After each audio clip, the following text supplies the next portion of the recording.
بسم اللہ الرحمن الرحیم۔ ابو امامہ رضی اللہ تعالیٰ عنہ کہتے ہیں کہ رسول اللہ صلی اللہ علیہ وسلم نے فرمایا،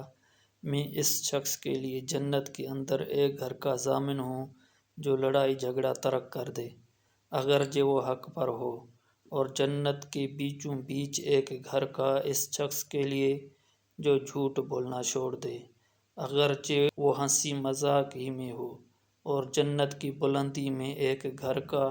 اس شخص کے لیے جو خوش خلق ہو۔ دوسری حدیث مبارکہ میں ہے، ام المؤمنین عائشہ رضی اللہ تعالیٰ عنہ کہتی ہیں کہ میں نے رسول اللہ صلی اللہ علیہ وسلم کو فرماتے ہوئے سنا، مومن اپنی خوش اخلاقی سے روزے دار اور رات کو قیام کرنے والے کا درجہ پا لیتا ہے۔